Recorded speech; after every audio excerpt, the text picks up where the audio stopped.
Okay, hello again. Long time no see. Last time I was focusing a bit on the fried liver attack from the white side.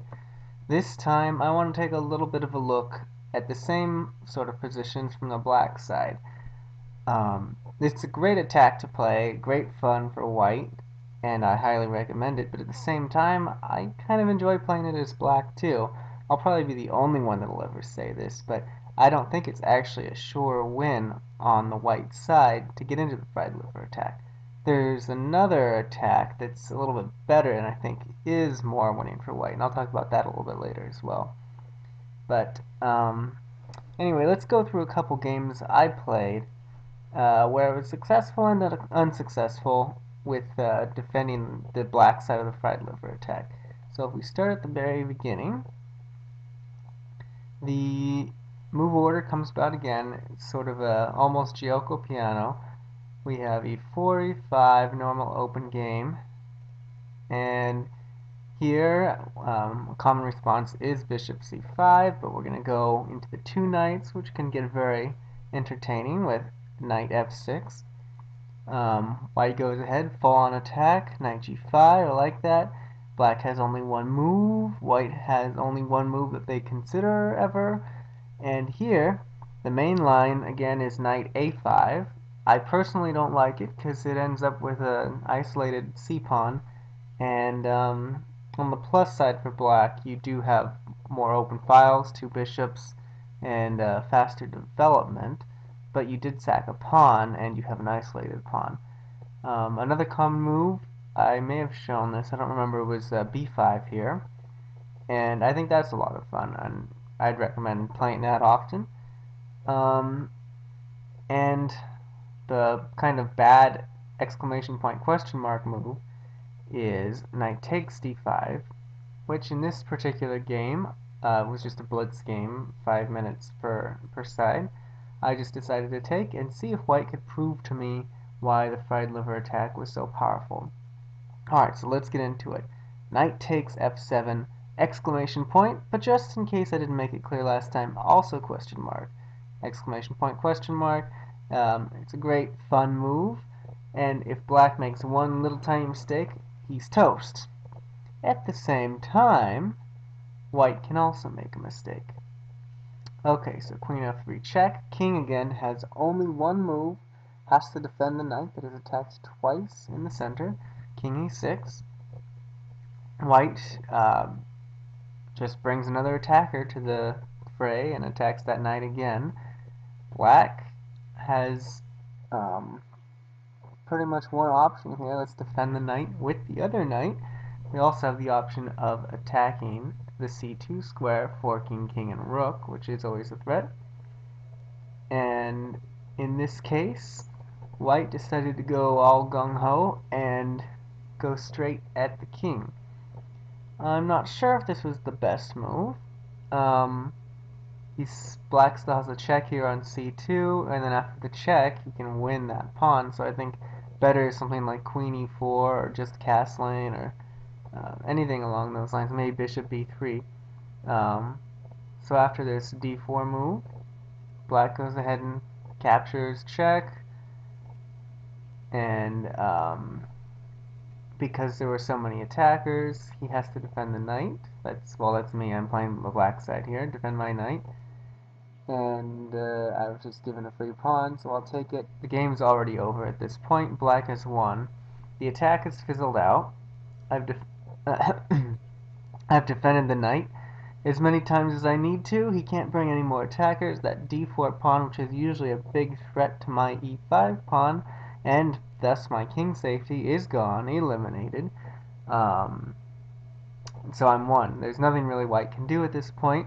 He checks, I'll run away, just sort of try to escape, and he just blundered a queen at the end before resigning. So that's one example of a game where white made one little mistake. Let's go back to it.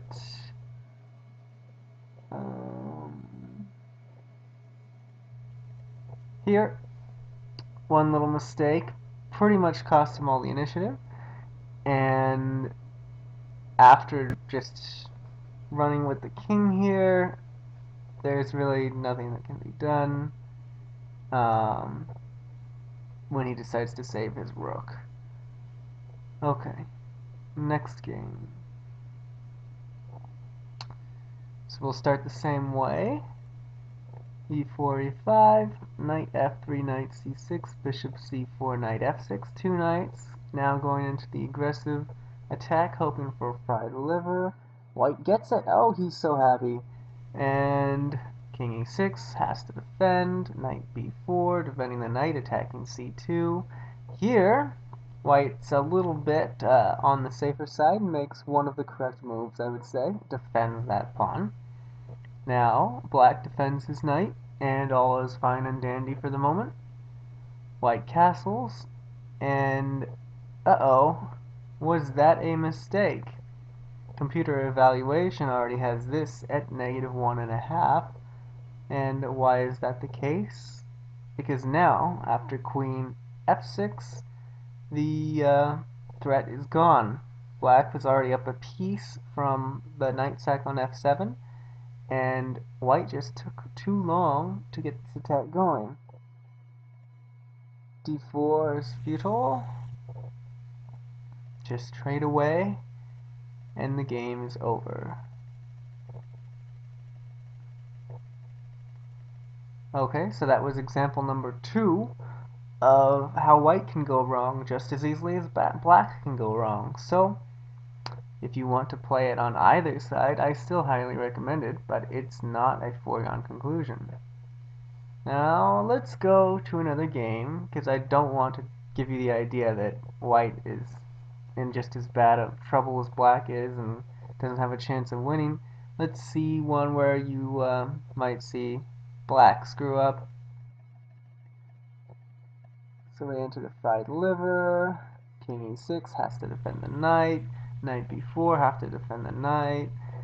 Castles, that's another opportunity. Who cares about the c2 pawn? Who cares about the a1 rook? Again, remember the game I showed you on my one of my first videos was where the white player was giving the black player rook odds and didn't even have an a1 rook. So you already get the idea that that a1 rook isn't that important in fried liver games. Usually the checkmate will happen with these other pieces. This rook on the king side usually is very important in white checkmating the black king. And you can see something like rook e1 and this pawn d4 and queen e4 really putting pressure on this pawn, which can't really be defended that easily. Like say bishop e6, that blocks the queen from defending the knight, and that's under attack. So this castling is actually pretty good because you just bring another attacker in and say, I don't care about material, I've already sacked the knight. Do you really think I'm worrying about that rook? Black knows this, will defend c6, take on c2 now. Now white's really threatening the e5 pawn. Black tries to defend, but there goes that extra piece hanging on by a thread. Let's push the bishop away, try to get the king to run away.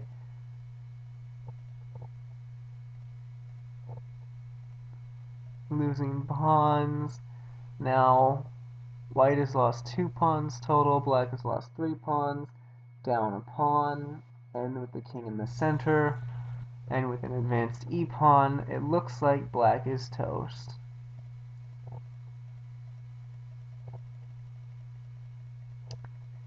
Just so you get the idea, king in the center, not much that can be done. Black, that was me in this case, is dead. So, did you see a big mistake there? It wasn't really a huge mistake, was there? It was just not playing perfectly. Not playing perfectly against the fried liver, it's very dangerous. So yeah, I still recommend playing the fried liver if you're white, if you want a good, fun, attacking game. And I don't really say there's anything wrong with playing it as black, as long as you know some of these variations, because you will be having a lot of trouble if you just go into it blind. You shouldn't even play you shouldn't play knight takes d5 at all if you don't know all these variations that I've been skimming through this case, because we already talked about it a little bit. Okay, one last game, just real quick, from the white side.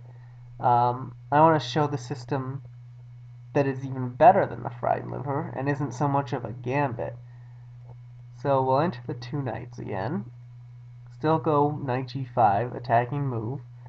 Only defense again by black. Go ahead and take. Black is inviting the fried liver because he, and that's me again, is unafraid and wants to get into that fun little system.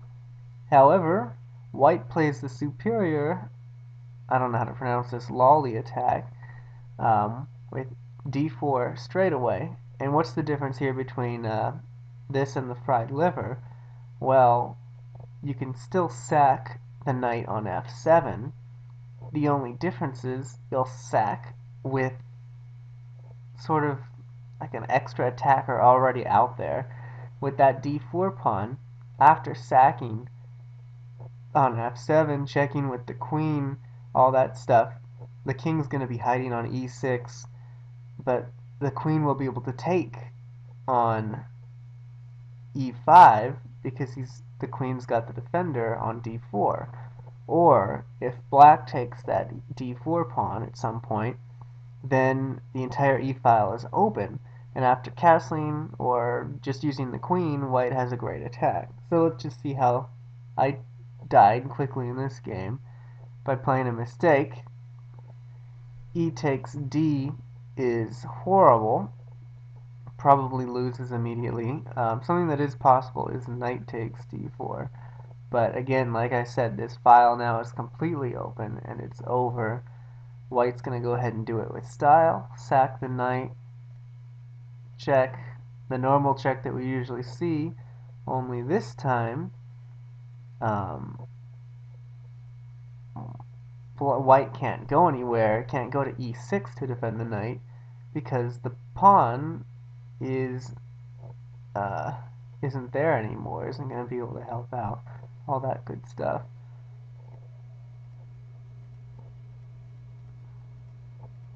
Bring in the rook to the e-file. Well, at this point I resigned.